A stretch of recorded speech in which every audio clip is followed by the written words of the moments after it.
आणि आता पाहूयात सविस्तर विशेष शिवसेना पक्ष आणि पक्षचिन्ह ताब्यात आल्यानंतर आता शिंदेंच्या शिवसेनेनं कार्यालय देखील ताब्यात घेण्याचा सपाटा सुरू केलेला आहे। सोमवारी महाराष्ट्र विधिमंडळामधील शिवसेना कार्यालय ताब्यात घेतल्यानंतर आता संसदेच्या कार्यालयाचा ताबाही शिंदेंच्या शिवसेनेला मिळवलेला आहे आणि त्यामुळे ठाकरेंच्या ताब्यातील इतर कार्यालय देखील शिंदेंच्या ताब्यामध्ये जाणार का अशी चर्चा देखील सुरू झालेली आहे। आधी पक्ष आता कार्यालयांवर सुद्धा कब्जा। संसदेतल्या सेना कार्यालयावरही शिंदेंचा ताबा। शिंदेंच्या शिवसेनेच्या ताब्यात सेनेचं कार्यालय। संसद सचिवालयाच्या वेगावर राऊतांची टीका। आधी विधिमंडळातील शिवसेना कार्यालय आणि आता संसदेतलं शिवसेना कार्यालय। शिवसेना पक्ष आणि पक्षचिन्ह मिळाल्यानंतर अवघ्या 2 दिवसात शिंदेंच्या शिवसेनेनं ठाकरेंच्या ताब्यात असलेली 2 महत्त्वाची कार्यालय ताब्यात घेतली। संसदेतील शिवसेना कार्यालयाचा ताबा एकनाथ शिंदे गटाच्या खासदारांकडे देण्यात आला।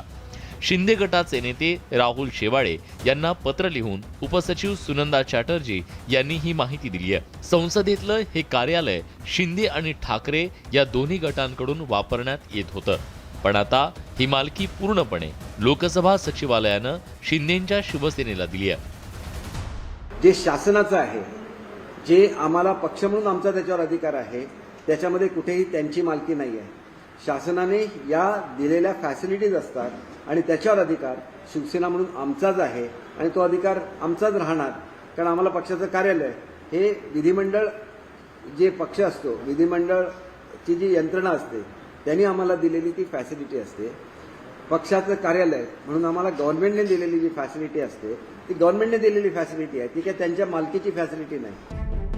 संसद कार्यालय ताब्यात आल्यानंतर आता राहुल शेवाळेंनी ठाकरे गटाला थेट इशारा दिलाय। आमच्या पक्षाला मानत असाल तरच संसद कार्यालयात प्रवेश करा असा इशारा त्यांनी दिलाय। शिंदेंच्या शिवसेनेनं एकामागून एक कार्यालय ताब्यात घ्यायला सुरुवात केल्यानंतर ठाकरेंच्या गटाचे खासदार संजय राऊत यांनी शिंदेंच्या शिवसेना आणि संसद सचिवालयावर सुद्धा निशाणा साधलाय। अत्यंत आनंदाचं भरतं काही लोकांना आलं आणि त्या अवस्थेमध्ये महाराष्ट्राच्या विधिमंडळातलं कार्यालय, लोकसभेतलं कार्यालय याचा ताबा घेण्याचा प्रयत्न जरी सुरू असला तरी मी पुन्हा सांगतो, हा आनंद त्यांचा औटघटकेचा ठरेल। शिंदेंच्या शिवसेनेचं कार्यालय ताब्यात घेण्यावर राष्ट्रवादी काँग्रेसचे नेते छगन भुजबळ यांनीही चिमटा काढलाय। असं आहे की 2 पक्ष झाले, एकाने एक पक्ष तुम्ही काढणार, पण तो पक्षच तुम्ही आता घेऊन जाताय काय? उद्या मातोश्री पण तिथे आता बाळासाहेबांचं ज्या खुर्च्या हे आहे ते मातोश्री पण आमचीच आहे, ते घर पण आमचंच आहे। हे इथपर्यंत जाण्याची काही गरज नाही आज कुणीच या बाबतीमध्ये। आधी विधान भवनातलं शिवसेना पक्ष कार्यालय, त्यानंतर संसदेतलं शिवसेना गटाचं कार्यालय शिवसेनेला मिळालं। त्यानंतर मुख्यमंत्री एकनाथ शिंदे यांच्या ठाण्यातल्या घरी बैठक घेण्यात आली। या बैठकीत इतर कार्यालय ताब्यात घेण्याबाबत रणनीती ठरवण्यात आल्याची माहिती मिळते। त्यामुळे आता विधिमंडळ आणि संसदेनंतर शिंदेंच्या शिवसेनेचा मोर्चा कोणत्या कार्यालयाकडे वळतो हे पाहणं औत्सुक्याचं ठरणार आहे। Bureau report, news 18 Lokmat. Shivsena पक्ष आणि पक्षचिन्ह मिळाल्यानंतर शिंदेंची शिवसेना ॲक्शन मोडमध्ये आलेली आहे। शिंदे समर्थक नेत्यांनी विधिमंडळ आणि संसदेतील शिवसेनेचं कार्यालयही ताब्यात घेतलेलं आहे आणि त्यानंतर आता ठाकरेंच्या ताब्यातील इतर कार्यालय देखील ताब्यात घेण्याच्या हालचाली सुरू झालेल्या आहेत। पण शिंदेंच्या शिवसेनेनं मात्र ठाकरे गैरसमज पसरवत असल्याचा आरोप केलेला आहे आणि त्यामुळे कार्यालयांवरून राजकारण तापल्याचं चित्र आहे।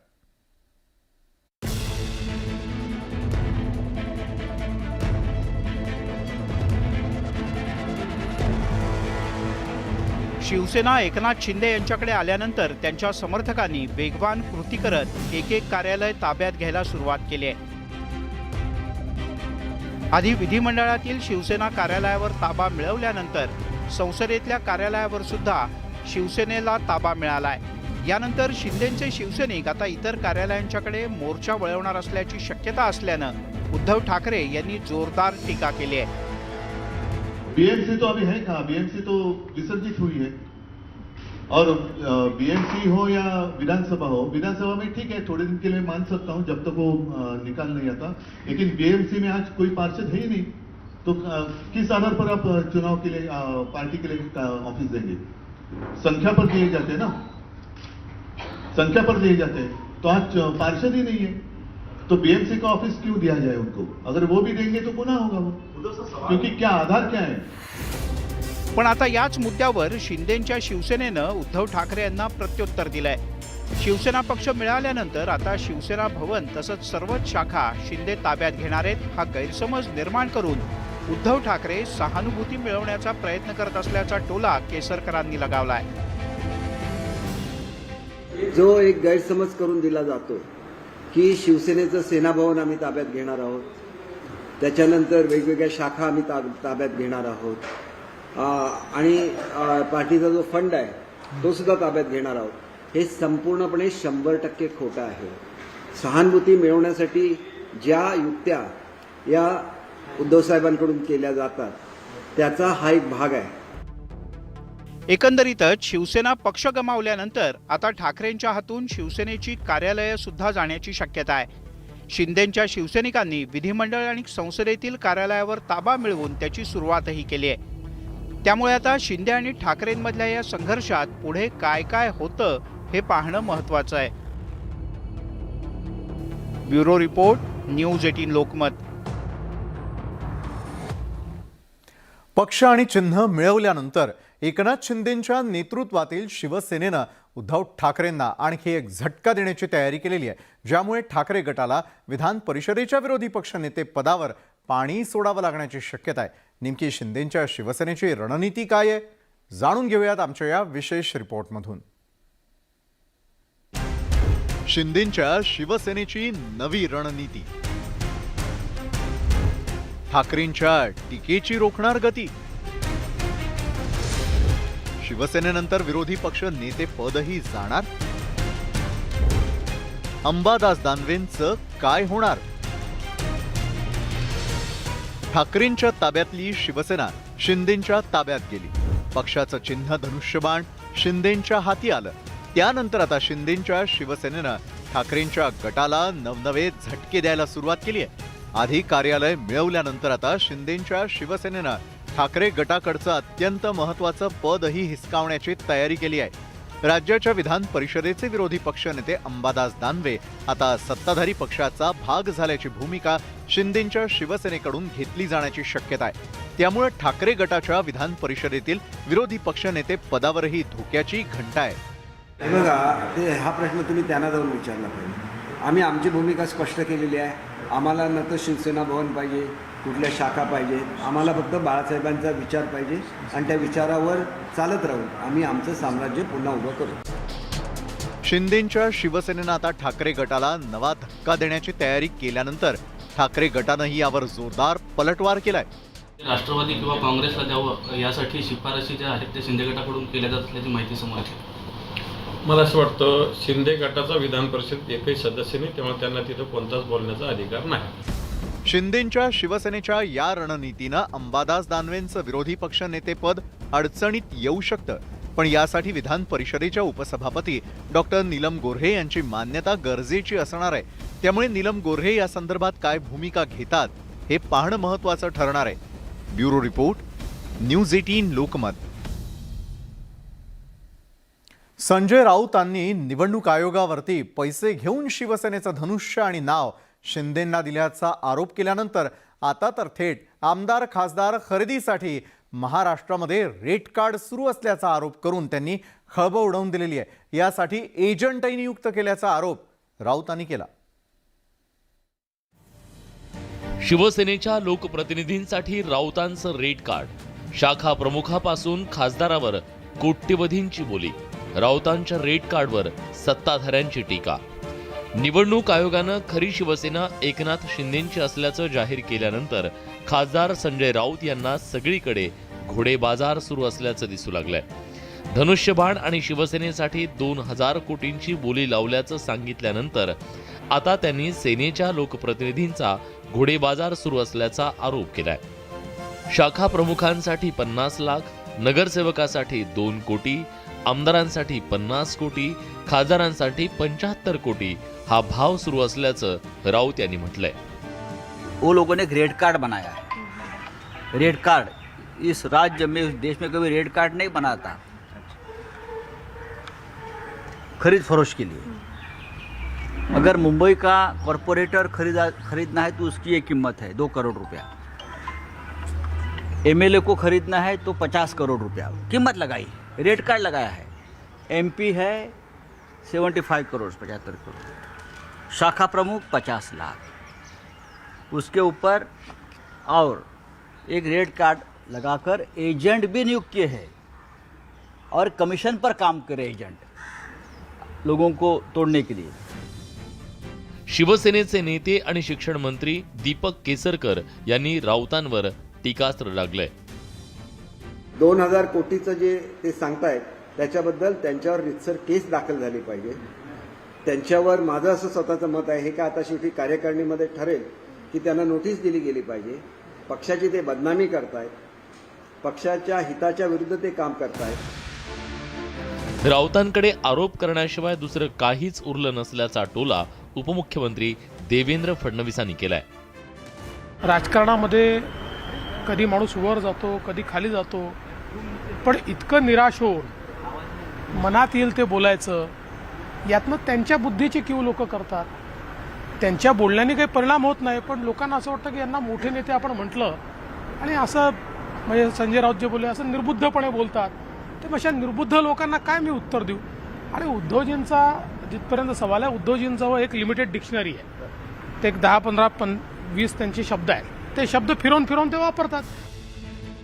राऊतांनी जे रेड कार्ड जाहीर केलंय त्यामुळे शिवसेनेकडून त्यांच्यावर कारवाईची शक्यता आहे. राऊत अशा प्रकारची टीका करून स्वतःच कारवाई ओढवून घेतायत का, अशी चर्चाही सुरू झाली आहे. विशाल पाटीलसह ब्युरो रिपोर्ट, न्यूज 18 लोकमत. वर्षभर शेतकऱ्यांसोबत शेतात बैलही राबत असतो आणि त्यामुळे विरंगुळा म्हणून शेतकऱ्यांनी शेतकऱ्यांसाठी सुरू केलेल्या बैलगाडा शर्यतीला सध्या राज्यात राजकीय आश्रय मिळत असल्यामुळे राजकारणी शेतकऱ्यांच्या या आवडीला ब्रँड बनवतायत का असं म्हटलं तर वावगं ठरणार नाही.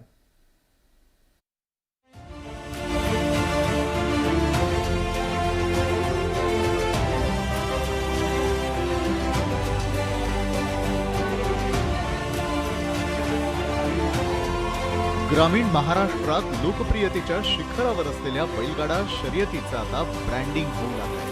अहमदनगरमध्ये रोहित पवारांनी आता बैलगाडा शर्यतीला ग्लॅमर देण्यासाठी बैलगाडा केसरी स्पर्धा भरवल्या. बैलगाडा शर्यतींवरची बंदी उठवल्यानंतर आता बैलगाडा शर्यतीला राजाश्रय मिळू लागलाय. महाराष्ट्र केसरी बैलगाडी शर्यत सत्र 2 हे आपण कर्जत शहरामध्ये, कर्जत तालुक्यामध्ये त्या ठिकाणी घेत आहोत. गेल्या वर्षी सुद्धा याला खूप चांगला असा प्रतिसाद मिळाला होता आणि यंदा हा प्रतिसाद खूप मोठ्या प्रमाणात आहे. आतापर्यंत 250 पेक्षा जास्त रजिस्ट्रेशन त्या ठिकाणी झालेले आहेत. बैलगाडा शर्यतीमुळे जातिवंत जनावरांना मोठी मागणी वाढते. बैलगाडा शर्यत सुरू झाल्यानं आर्थिक फायदा होत असल्याचं शेतकरी सांगतायत. सरकारने शेतकऱ्यांना चांगलं पॅकेज द्यावं, बैलगाडी क्षेत्राला बी चांगलं अनुदान द्यावं, चांगल्या प्रकारचं स्वरूपी महाराष्ट्र केसरी सारख्या स्पर्धा भरवाव्या. चांगल्या प्रकारे स्पर्धा भरवल्या की चांगलं शेतकऱ्यांना फायदा होईल त्याचा. आता रोहित दादांनी जसं 2 लाखाचं बक्षीस ठेवले, अशा मोठ्या मोठ्या बक्षिसांचे जे बक्षीस मैदानं भरवली तर शेतकऱ्यांना मोठे मोठे फायदे होतील. बैलगाडा शर्यतीच्या राजकारणात शिवाजीराव आढळराव, अमोल कोल्हे, महेश लांडगे या नेत्यांनी रस घेतलाय. आता थेट रोहित पवार बैलगाडा शर्यतीच्या ट्रॅकवर उतरल्यानं बैलगाडा शर्यतीला अच्छे दिन येण्याची शक्यता आहे. साहेबराव कोकणे, न्यूज 18 लोकमत, अहमदनगर.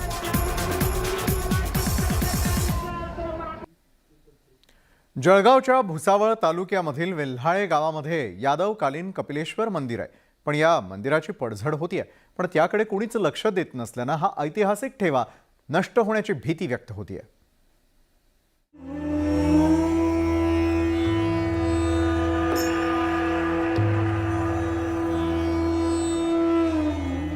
बावीसाव्या दशकातलं हे यादवकालीन हेमाडपंथी कपिलेश्वर मंदिर इतिहासाच्या खुणा जपणाऱ्या या मंदिराची आता पडझड होत चालली आहे. मंदिर हे कोरीव काम केलेल्या दगडाचं आहे, पण आता दगडांना तडे गेलेत. 4 स्तंभ असलेलं भव्य सभामंडप आहे आणि स्तंभावर देवी देवता आणि रक्षकांची चित्र कोरण्यात आली आहेत. पण ते कोरीव काम आता अस्पष्ट झालंय. अनेक ठिकाणी भेगा पडल्यात, काही ठिकाणी झाडं उगवली आहेत. गाभाऱ्यातील शिवपिंड कदंब पुष्पाकृती आहे. स्त्री यंत्रावर महादेवाची शूळ आहे. पण हे सगळं जपलं नाही, मंदिराचा जीर्णोद्धार केला नाही तर नष्ट होईल अशी ग्रामस्थांना भीती आहे. ह्या प्राचीन मंदिराचे नाव कपिलेश्वर महादेव मंदिर असे आहे, परंतु धार्मिक क्षेत्र असूनही याकडे शासनाचा अजून पण दुर्लक्ष झालेला आहे. तरी याचा जीर्णोद्धार व्हावा अशी आमची सर्व गावकऱ्यांची अपेक्षा आहे.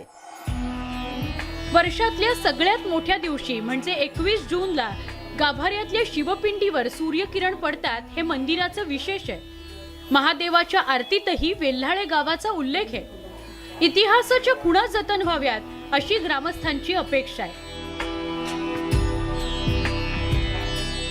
पुरातत्व विभागाचं याच्याकडे एकदम दुर्लक्ष असल्यामुळे ह्या मंदिराची परिस्थिती एकदम दयनीय झालेली आहे. तसे पाहिल्यास या जागृत मंदिराला पर्यटन स्थळ म्हणून जाहीर करण्यात यायला पाहिजे, परंतु तशी कितीही आम्ही हालचाल करून पाहिली पण शासन एकदम दुर्लक्षित असल्यामुळे आम्ही काहीही करू शकत नाही. इतिहासाची साक्ष देणारं अनेकांचं श्रद्धास्थान असलेलं या कपिलेश्वर मंदिराची डागडुजी व्हावी अशी वेल्हाळे गावकऱ्यांची इच्छा आहे. त्यांची ही इच्छा लवकर पूर्ण व्हावी अशी अपेक्षा. भुसावळहून इम्तियाज अहमदसह ब्युरो रिपोर्ट, न्यूज 18 लोकमत.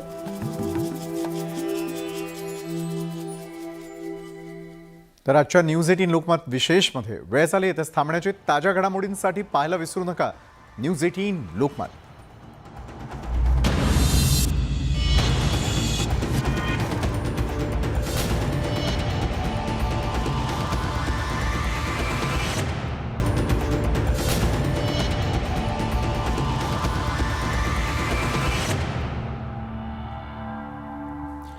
नमस्कार, आपण पाहताय न्यूज 18 लोकमत विशेष. आपल्या सगळ्यांचं स्वागत. मी मिलिंद भागवत.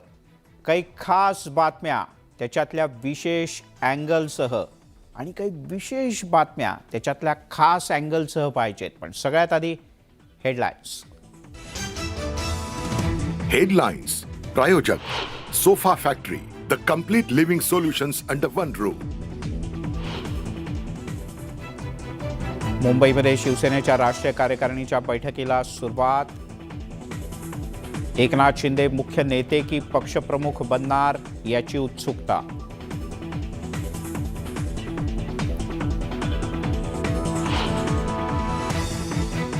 संजय राऊत यांच्यावर हल्ला करण्यासाठी राजा ठाकूर या गुंडाला सुपारी दिली.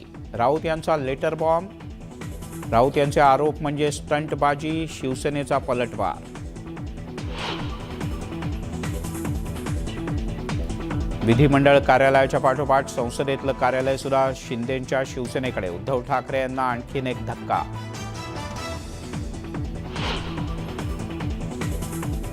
शिंदेंची शिवसेना ठाकरेंना आणखीन एक धक्का देण्याच्या तयारीत. अंबादास दानवेंच्या विधान परिषद विरोधी पक्षनेते पदावरही नजर.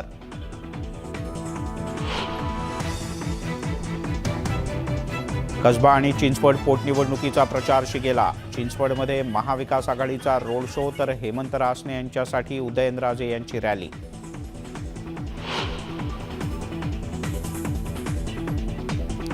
काही उत्साही कार्यकर्त्यांनी ते बॅनर लावले.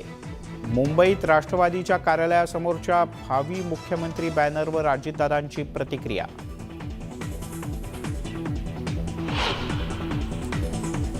पवई तलावाच्या काठावर बांधलेला बेकायदेशीर सायकल ट्रॅक हटवला जाणार. आदित्य ठाकरे यांनी करदात्यांचे पैसे परत करावेत. ट्विटरवरून नितेश राणे यांचा हल्ला. नागपूर जिल्हा बँकेला बच्चू कडू यांचा दणका. बच्चू कडूंमुळे जिल्हा बँकेची लिलाव प्रक्रिया रद्द. लिलाव झाला तर हातपाय तोडू, बच्चू कडूंचा आक्रमक पवित्रा.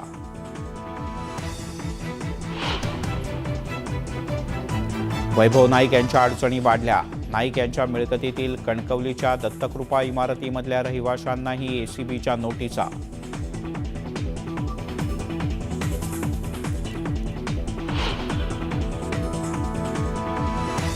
सलग दुसऱ्या दिवशी पुण्यामध्ये MPSCच्या विद्यार्थ्यांचं आंदोलन.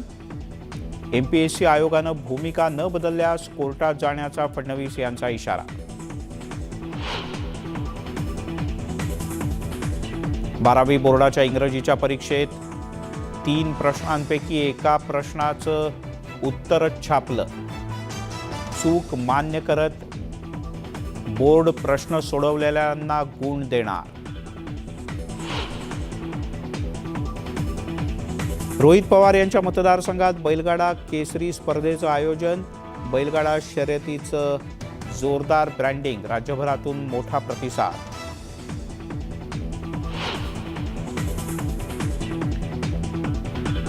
DRIची प्लॅन इंडियामध्ये मोठी कारवाई. मुंबई, पुणे आणि पाटण्यातून 52 कोटींचं 100 किलोपेक्षा जास्त सोनं जप्त.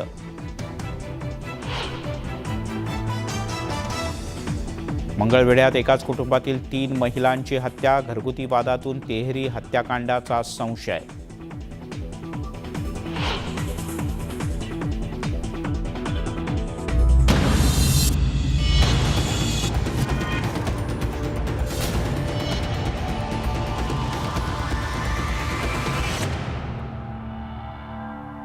आणि आता बातम्या पाहूयात सविस्तर. सर्वोच्च न्यायालयात सत्ता संघर्षावर झालेल्या सुनावणीच्या दरम्यान सरन्यायाधीशांनी अत्यंत महत्त्वाचं असं निरीक्षण नोंदवलं. त्यांनी असं म्हटलंय की विधानसभा अध्यक्षांना आमदारांना पात्र ठरवायचं का अपात्र ठरवायचं या संदर्भातला पूर्ण अधिकार आहे. स्वतः मुख्य न्यायमूर्ती धनंजय चंद्रचूड यांनी हे मत व्यक्त केलं आणि त्यामुळे हा ठाकरे गटाकरता खूप मोठा धक्का मानला जातो. यासोबतच राहुल नार्वेकर यांची अध्यक्षपदी झालेली निवड अवैध असल्याचा युक्तिवाद ठाकरे यांचे वकील कपिल सिब्बल यांनी केला. पाहुयात नेमकं काय झालं. सत्ता संघर्षावर सुप्रीम कोर्टाचं महत्त्वाचं निरीक्षण. विधानसभेचं अध्यक्षपद हे घटनात्मक पद.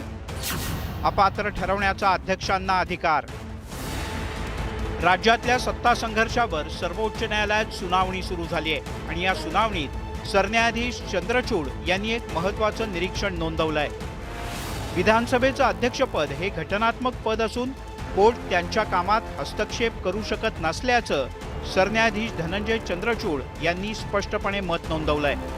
10व्या सूचीचे अधिकार अर्थात आमदारांना अपात्र ठरवण्याचा अधिकार विधानसभा अध्यक्षांना असून कोर्टाला तो अधिकार नसल्याचं चंद्रचूड यांनी म्हटलंय. यावर ठाकरे यांचे वकील कपिल सिब्बल यांनी युक्तिवाद करताना पक्ष चिन्हावर निवडून आलेले आमदार पक्षापेक्षा वेगळी भूमिका कसे घेऊ शकतात असा प्रश्न उपस्थित केला. एकनाथ शिंदे यांच्या अपात्रतेचं प्रकरण प्रलंबित असताना राज्यपालांनी त्यांना सत्ता स्थापनेसाठी आमंत्रण कसं दिलं? राज्यपालांची ही कृती बेकायदेशीर असून राज्यपालांच्या अधिकाराबद्दल नव्यानं तपासणी करण्याची आवश्यकता असल्याचा युक्तिवाद कपिल सिब्बल यांनी केला. शिंदे समर्थक पक्षाच्या बैठकीला गैरहजर राहिल्यामुळे त्यांच्यावर अपात्रतेची कारवाई करण्यात आल्याचं सिब्बल यांनी म्हटलं. तसंच आमदार आसाममध्ये बसून पक्षनेता कसा काय निवडू शकतात असा प्रश्नही त्यांनी उपस्थित केला.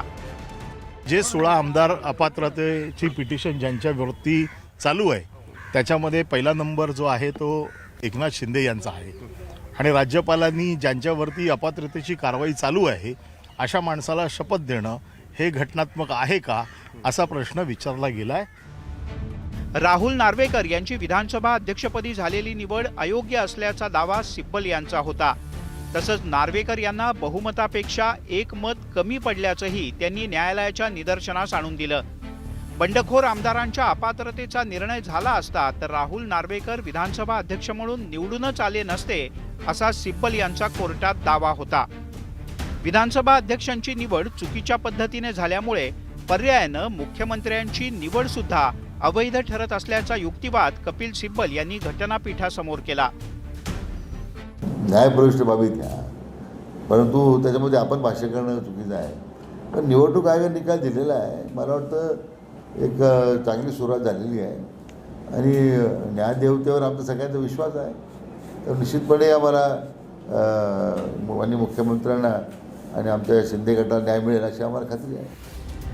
सत्ता संघर्षावरच्या सुनावणीत आमदारांच्या अपात्रतेसोबतच अध्यक्ष आणि राज्यपालांच्या अधिकारांविषयी युक्तिवाद करण्यात आला. ठाकरे यांची बाजू मांडताना कपिल सिब्बल यांनी अनेक मुद्द्यांवर जोरदार युक्तिवाद केला. Bureau report, news 18 Lokmat. तिकडे कसबा आणि चिंचवड विधानसभेच्या पोटनिवडणुकीमुळे राजकीय वातावरण चांगलंच ढवळून निघालंय.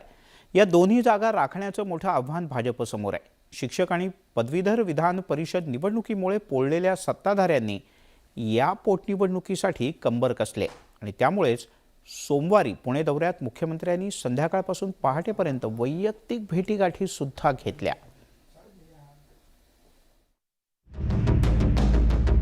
पुणे, कोल्हापूर, आग्रा, मुंबई असा मॅरेथॉन प्रवास करत मुख्यमंत्री एकनाथ शिंदे सोमवारी संध्याकाळी पुण्यात पोहोचले होते. कसबा विधानसभा पोटनिवडणुकीच्या पार्श्वभूमीवर शिंदे पुणे दौऱ्यावर आले होते. पण त्यांनी जाहीर प्रचार करण्याऐवजी तब्बल 3 तास गुजराती शाळेत ठिय्या देत जवळपास 50हून अधिक विविध शिष्टमंडळांच्या भेटीगाठी घेतल्या. तसंच भेटीसाठी आलेल्यांच्या समस्यांचं निराकरण करण्याकरता मुख्यमंत्र्यांनी थेट अधिकाऱ्यांना फोन लावून सूचना केल्या. यावरून कसबा पोटनिवडणूक सत्ताधाऱ्यांनी प्रतिष्ठेची केल्याचं लपून राहिलेलं नाही. सोनार कारागीर जे आहेत तेही लोक त्यांचे शिष्टमंडळ आलं होतं. असे अनेक शिष्टमंडळ मला भेटली आणि मी त्यांच्याशी संवाद साधला. समोर चर्चा झाली, परंतु सरकार म्हणून त्यांच्या अपेक्षा होत्या आणि मी सांगितलं की सरकार सकारात्मक आहे, नक्की याच्यावर सकारात्मक निर्णय होईल. मुख्यमंत्री शिंदे सोमवारी संध्याकाळी 6 वाजता पुण्यात पोहोचले. त्यानंतर त्यांनी बैठकांचा धडाकाच लावला.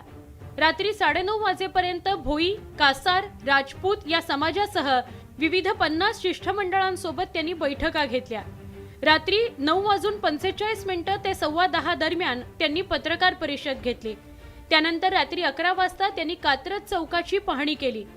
रात्री 1 वाजता मुख्यमंत्र्यांनी चिंचवडमध्ये खासदार श्रीरंग बारणेंच्या घरी चिंचवड पोटनिवडणुकीच्या पार्श्वभूमीवर बैठक घेतली. त्यानंतर पहाटे 3:30 वाजता भाजप उमेदवार अश्विनी जगताप यांच्या कुटुंबियांकडून प्रचाराचा आढावा घेतला आणि त्यानंतर ते पहाटे मुंबईकडे रवाना झाले. पदवीधर आणि शिक्षक विधान परिषद निवडणुकीत सत्ताधाऱ्यांना 2 ठिकाणी पराभव पत्करावा लागला. खरं तर या दोन्ही ठिकाणी गेल्या वेळी भाजपला यश मिळालं होतं, मात्र यावेळी त्यांना त्या जागा राखता आल्या नाहीत. त्यामुळे कसबा आणि चिंचवड पोटनिवडणूक सत्ताधाऱ्यांनी प्रतिष्ठेची केली आहे. या दोन्ही जागा राखण्याचं सत्ताधाऱ्यांसमोर आव्हान आहे. तर महाविकास आघाडीनंही आपली सगळी शक्ती पणाला लावली आहे. त्यामुळे या निवडणुकीत चुरस वाढली आहे. व्हिडिओ जर्नलिस्ट गणेश कदमसह वैभव सोनवणे आणि bureau report, news 18 Lokmat, Pune. निवडणूक म्हटली ना की आक्रमक प्रचार आणि हाय व्होल्टेजचा ड्रामा सगळं काही आलं. या पिंपरी चिंचवड विधानसभेच्या पोटनिवडणुकीत सुद्धा हाय व्होल्टेज प्रचार सुरू झालाय आणि त्याला कारण म्हणजे नेत्यांकडून एकमेकांना शॉक देण्याची भाषा सुरू झाली. बघा ना, राष्ट्रवादीचे नेते अजित पवार यांना 440चा झटका द्या असं भाजपच्या प्रदेशाध्यक्षांनी म्हटलंय आणि ज्यावर अजित पवार यांनी सुद्धा पलटवार केलाय आणि चिंचवडचं राजकीय वातावरण या सगळ्यात चांगलंच तापलंय.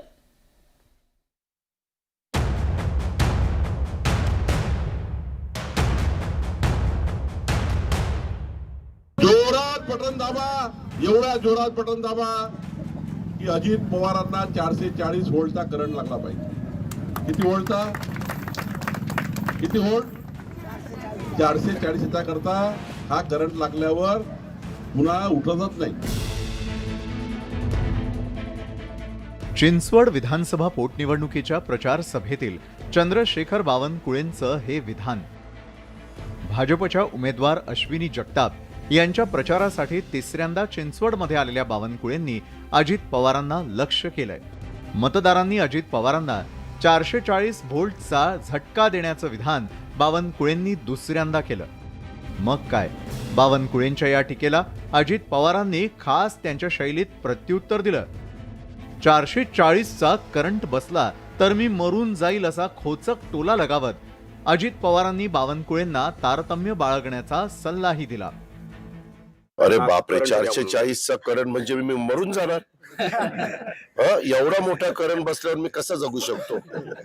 अरे रे रे रे, मी आता माझ्या मतदारांना, माझ्या कार्यकर्त्यांना, सगळ्यांना काय आता श्रद्धांजली अर्पण करावी लागेल काय कोणास ठाऊक. अजित पवारांचा हा सल्ला बावनकुळेंच्या जिव्हारी लागल्याचं पाहायला मिळालं.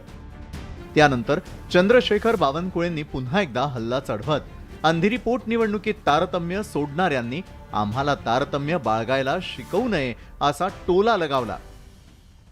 अश्विनताई जगतापाच्या मागे जनता उभी आहे. स्वर्गीय लक्ष्मण जगतापांनी केलेलं काम आहे. आमची महायुती प्रचंड मजबूत आहे. माननीय रामदास आठवलेजी असतील, माननीय राजसाहेब ठाकरे असतील, माननीय एकनाथजी असतील, देवेंद्रजी असतील, आम्ही सर्व स्वर्गीय विनायकराव मेटे यांचा शिवसंग्राम असेल, प्रहार असेल, सर्वांनी आम्ही महायुती केली आहे आणि आमचं पूर्ण तारतम्य बाळगलं आहे. चिंचवड पोटनिवडणुकीत सत्ताधारी आणि विरोधकांमध्ये आरोप प्रत्यारोपांचा सामना रंगलाय.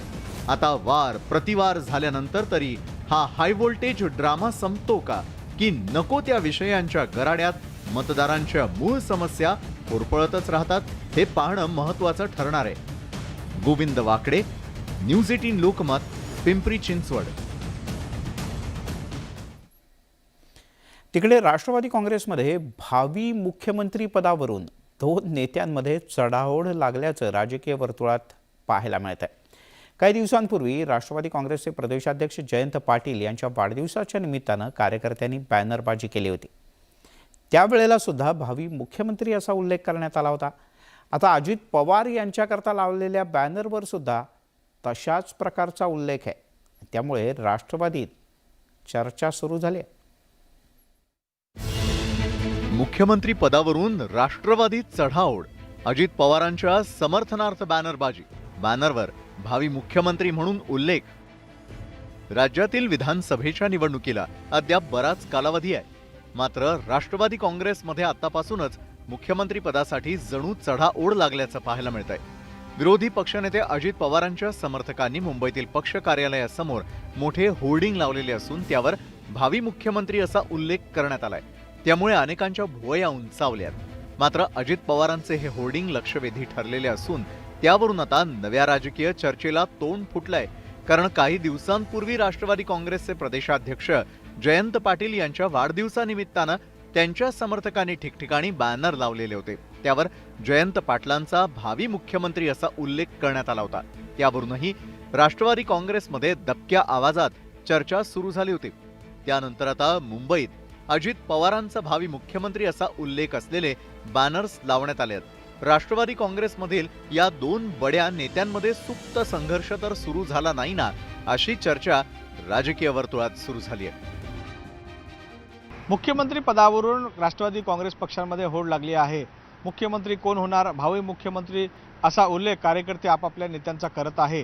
यामध्ये दोन गोष्टी पाहायला मिळत आहेत. एकीकडे जयंत पाटीलही भावी मुख्यमंत्री असणार तर दुसरीकडे अजित पवारही भावी मुख्यमंत्री असे पोस्टर लागले आहे. आपण बघू शकता कशा प्रकारे की राष्ट्रवादी काँग्रेस पक्ष महाराष्ट्राचे भावी मुख्यमंत्री असा अजित पवार यांचा उल्लेख केला आहे आणि ते दोन पोस्टर राष्ट्रवादी काँग्रेस पक्षांच्या कार्यालयासमोर लागले आहे.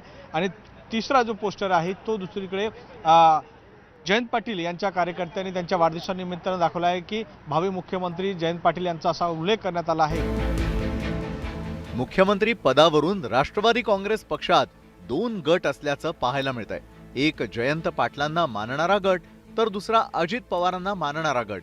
त्यामुळेच आपापल्या नेत्याचा भावी मुख्यमंत्री असा उल्लेख करत त्यांच्या समर्थकांकडून पोस्टरबाजी करण्यात आली आहे. खरं तर काही दिवसांपूर्वी अजित पवारांनी एका मुलाखतीत मुख्यमंत्री पदावर भाष्य केलेलं होतं. काँग्रेस राष्ट्रवादीच्या सत्तेत आमदारांची संख्या अधिक असतानाही राष्ट्रवादी काँग्रेसनं मुख्यमंत्री पदावरती पाणी सोडल्याची खंत अजित पवारांनी व्यक्त केली होती. त्या पार्श्वभूमीवर अजित पवारांच्या बॅनरवरून चर्चेला उधाण आलंय. मात्र अजित पवारांनी त्याचं खंडन केलंय. अशा लोक लावलेल्या असतील तर तुम्ही त्या मनावर घेऊ नका, त्याला फार महत्त्व देऊ नका. उद्या जर मी तुझंही होल्डिंग लावलं भावी मुख्यमंत्री म्हणून, परंतु जोपर्यंत तुला 145 आमदाराचा पाठिंबा मिळत नाही त्या होल्डिंग लावण्याला काहीही अर्थ नाही. ते फक्त कार्यकर्त्याचं वैयक्तिक समाधान. अजित पवार आणि जयंत पाटील हे दोन्ही राष्ट्रवादी काँग्रेसचे महत्वाचे नेते आहेत. त्यामुळेच शरद पवारांनी जयंत पाटलांकडे प्रदेशाध्यक्ष पद तर अजित पवारांकडे विधानसभा विरोधी पक्षनेते पदाची जबाबदारी देऊन समतोल साधण्याचा प्रयत्न केलेला आहे. मात्र दोन्ही नेत्यांमध्ये पक्षांतर्गत सुप्त संघर्ष असल्याची अनेक वेळा चर्चा रंगली आहे. विनोद राठोड, न्यूज 18 लोकमत, मुंबई. तिकडे शिवसेनेचे खासदार संजय राऊत यांनी डॉक्टर श्रीकांत शिंदे जे खासदार आहेत लोकसभेतले त्यांच्यावर अत्यंत गंभीर अशा प्रकारचा आरोप केला आहे आणि या आरोपामुळे राजकीय वर्तुळात एकच खळबळ उडाले. आपल्यावर हल्ला करण्यासाठी एका गुंडाला श्रीकांत शिंदे यांनी सुपारी दिली अशा प्रकारचा थेट आरोप त्यांनी केला. आता या सगळ्याबद्दल ते आरोप करून थांबले नाहीत तर त्यांनी केंद्रीय गृहमंत्र्यांपासून राज्याच्या गृहमंत्र्यांपर्यंत सगळ्यांना एक पत्रही लिहिलंय. संजय राऊतांचे गंभीर आरोप, गुंडाला सुपारी दिल्याचा दावा, श्रीकांत शिंदेंवर राऊतांचा निशाणा. खासदार संजय राऊतांनी मुख्यमंत्री एकनाथ शिंदेंचे पुत्र आणि खासदार श्रीकांत शिंदेंवर गंभीर आरोप केले. श्रीकांत शिंदे यांनी जामिनावर सुटलेल्या गुंडाला आपली सुपारी दिल्याचा खळबळजनक आरोप संजय राऊतांनी केलाय. त्यामुळे राजकीय वर्तुळात एकच खळबळ उडाली आहे. माझ्यावर लवकरच हल्ला करण्याचा प्रयत्न आहे. खासदार श्रीकांत शिंदे ठाण्यातील एक जामिनावर सुटलेले राजा ठाकूर म्हणून कोणतरी गुंडा आहे, त्याची टोळी आहे, त्यांनाही सुपारी दिलेली आहे. संजय राऊतांनी राज्य सरकार सोबतच केंद्रीय गृहमंत्री अमित शहा यांनाही पत्र पाठवलं आहे. आपल्यावर हल्ला करण्याचा कट आखण्यात आल्याची माहिती आपल्याकडे असल्याचा दावाही राऊतांनी त्या पत्रामध्ये केलाय. राऊतांच्या या आरोपांचं राजा ठाकूरनं खंडन केलंय. म्हणजे म्हटलं जातंय की त्यांनी म्हणलं की तुम्हाला काय लहान माणूस आहे का? त्याला हे बोलणं तरी शोभतोय का? तुमच्या श्रीकांत शिंदे भेट झाली होती का? अरे डॉक्टर श्रीकांत शिंदे आमच्या मतदारसंघाचे खासदार आहेत. हे जे म्हटलं जातं काय ते सगळ्यांवरती आरोपच तर करतायत शिवसेनेचे नाव गेल्यापासून किंवा त्यांची लोक त्यांना सोडून गेली तेव्हापासून. त्यांचे कामच आरोप करायचे आणि प्रसिद्धी मिळवायची, बाकी काय नाही करत. राऊतांच्या या आरोपाची उपमुख्यमंत्री देवेंद्र फडणवीसांनी खिल्ली उडवली आहे. राऊतांनी राजकीय निराशेपोटी हे आरोप केल्याचं त्यांनी म्हटलंय. हे पत्र सुरक्षा मागण्याकरता आहे की सनसनाटी निर्माण करण्याकरता आहे हा माझा प्रश्न आहे. आणि कुठल्याही पुराव्याशिवाय अशा प्रकारचा आरोप करणं हे त्याहीपेक्षा चूक आहे. त्यामुळे ही गोष्ट खरी आहे. ते संजय राऊत असो की कोणी असो, त्यांना जी काही आवश्यक असेल सुरक्षा तर ती आवश्यक सुरक्षा पुरवली जाईल. या संदर्भात कधी महाराष्ट्रात आपण राजकारण करत नाही. अलीकडच्या काळात सत्ताधारी आणि विरोधकांमध्ये आरोप प्रत्यारोपांचा सिलसिला सुरू असल्याचं पाहायला मिळत आहे. आता संजय राऊतांच्या आरोपामुळे राज्यातील राजकारण मात्र ढवळून निघालंय. Bureau report, news 18 Lokmat. News 18 Lokmat विशेषमध्ये घेऊयात एक छोटासा ब्रेक आणि ब्रेकच्या नंतर मराठवाड्यात निघालेल्या एका मोर्चाची जोरदार चर्चा आहे त्याबद्दलची एक विशेष बातमी.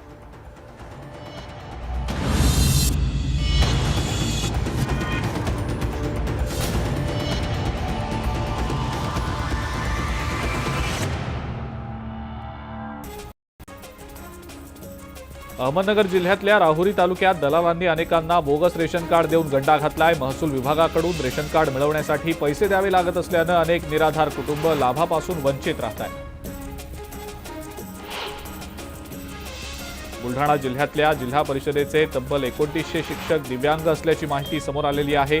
या 2900 शिक्षकांपैकी 1300 शिक्षकांनी बोगस प्रमाणपत्राच्या आधारे विविध लाभ घेतल्याचा आरोप करत जिल्हा परिषद कार्यालयासमोर जिल्हा परिषद शिक्षकांनी आंदोलनाला सुरुवात केली आहे.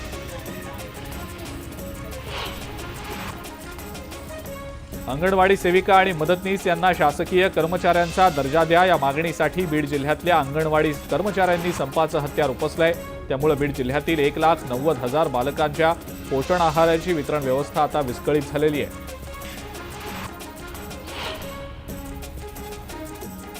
सांगली महानगरपालिकेच्या घरपट्टी वसुलीच्या विरोधात दलित महासंघाच्या वतीनं विरोध करण्यात आलाय। या विरोधात थेट महानगरपालिकेवर उंट आणि शेळी घेऊन दलित महासंघाच्या वतीनं मोर्चा काढण्यात आला।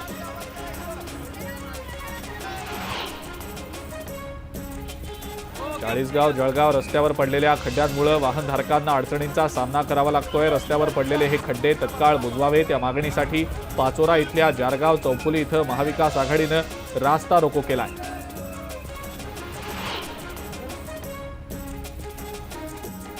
धुळे जिल्ह्यातल्या हजारो शेतकऱ्यांनी कापूस घरात साठवून ठेवलाय। मात्र कापसाचे दर वाढण्याऐवजी कमी होत असल्यानं शेतकऱ्यांची आता आर्थिक कोंडी झाली आहे। ही आर्थिक कोंडी सोडवण्यासाठी शासनानं पुढाकार घ्यावा अशी मागणी कापूस उत्पादक शेतकरी करतायत। उस्मानाबाद बाजारपेठेतील सोयाबीनच्या दरातील चढउतारानं बळीराजा आता चांगलाच मेटाकुटीला आला असून 4 महिन्यात 1,500 सोयाबीनचे दर कमी झालेत। अपेक्षित दर मिळण्याच्या अपेक्षेनं माल घरात साठवून ठेवलेल्या शेतकऱ्यांच्या अपेक्षेवर पुन्हा एकदा पाणी फिरलं गेलंय।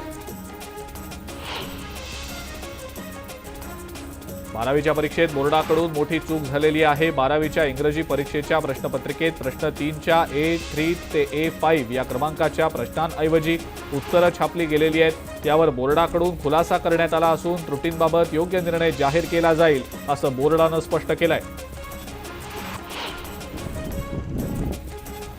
जालना जिल्ह्यातल्या सेवली इथं 2 परीक्षा केंद्रांवर जिल्हाधिकाऱ्यांनी अचानक भेट देत 16 कॉपी बहादरांना रंगेहात पकडलाय। या प्रकरणी जिल्हाधिकाऱ्यांनी शिक्षण अधिकाऱ्यांना तपासणी करून कारवाई करण्याचे निर्देश दिले।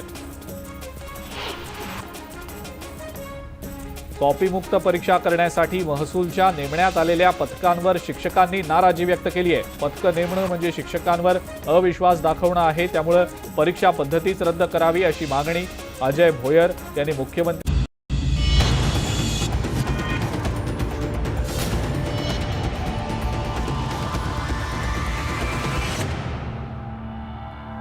आपण पाहताय न्यूज 18 लोकमत विशेष। औरंगाबाद जिल्ह्याच्या कन्नडमध्ये केंद्रीय रेल्वे राज्यमंत्री रावसाहेब दानवे यांच्या कन्या आणि माजी आमदार हर्षवर्धन जाधव यांच्या पत्नी संजना जाधव यांची राजकीय एंट्री जोरात झाली। कारण मंडळी शेतकरी मोर्चाच्या माध्यमातून संजना जाधव यांनी मंगळवारी जोरदार शक्तीप्रदर्शन केलं आणि हे शक्तीप्रदर्शन आगामी निवडणुकांच्या करता होतं अशी चर्चा आहे। संजना जाधव यांनी मंगळवारी कन्नडमध्ये जोरदार शक्तीप्रदर्शन केलं। शेतकऱ्यांच्या विविध प्रश्नांकरता त्यांनी धडक मोर्चा काढला होता।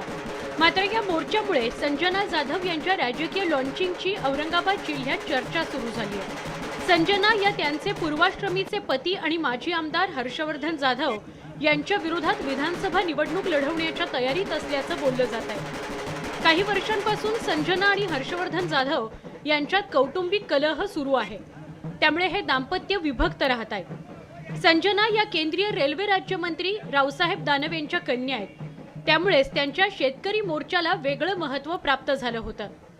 मी आणि माझे सर्व शेतकरी कष्टकरी बांधव रस्त्यावर उतरलो आहे। शासनाने कुठेतरी त्या ठिकाणी आमची दखल घेतली पाहिजे, त्याच्यासाठी आज आम्ही या रस्त्यावर उतरलो। शेतकरी मोर्चाच्या निमित्तानं संजना जाधव यांनी हर्षवर्धन जाधव आणि विद्यमान आमदार उदयसिंह राजपूत यांच्यासमोर राजकीय आव्हान उभं केलंय। विशेष म्हणजे संजना जाधव यांचा मोर्चा पाहण्याकरता स्वतः हर्षवर्धन जाधवही आले होते, मात्र त्या दोघांमध्ये कोणताही संवाद झाला नाही। त्यावेळी हर्षवर्धन जाधव यांनी घोषणाही दिल्या, तर आमदार उदयसिंह राजपूत यांनी संजना जाधव यांच्या मोर्चाचं स्वागत केलं। कुठलाही मोर्चा झाला, मोर्चा आला तर आमच्या दृष्टिकोनाने किंवा मी विधानसभा सदस्याच्या नात्याने पण आणि एक आम नागरिकच्या नात्याने पण मी असा विचार करतो, त्या मोर्चाचं मी स्वागत करतो। कन्नडमध्ये संजना जाधव यांच्या मोर्चाला मोठी गर्दी होती। विशेष म्हणजे महिलांचाही सहभाग लक्षणीय होता। खरं तर संजना जाधव यांचा हा पहिलाच मोर्चा होता, पण तो यशस्वी करण्यात त्यांना यश आलं। आगामी विधानसभा निवडणुकीचा विचार केल्यास संजना जाधव यांनी निवडणूक लढवली तर हर्षवर्धन जाधव यांच्या मतांचं प्रमाण कमी होणार आहे आणि याचा फायदा ठाकरे पक्षाचे आमदार उदयसिंह राजपूत यांना होण्याची शक्यता नाकारता येत नाही। मात्र संजना जाधव या निवडणूक लढवणार का, त्यांना कोणत्या पक्षाकडून उमेदवारी मिळणार, हे सगळं गुलदस्त्यात आहे। औरंगाबादहून सुधीर जाधवसह सिद्धार्थ गोदाम आणि ब्युरो रिपोर्ट, न्यूज 18 लोकमत. यासोबत या बुलेटिनमध्ये इथे थांबूयात. थोड्याच वेळात माझा सहकारी विशाल पाटील घेऊन येतोय प्राईम टाईममध्ये खूप महत्त्वाच्या बातम्यांचा स्पेशल आढावा.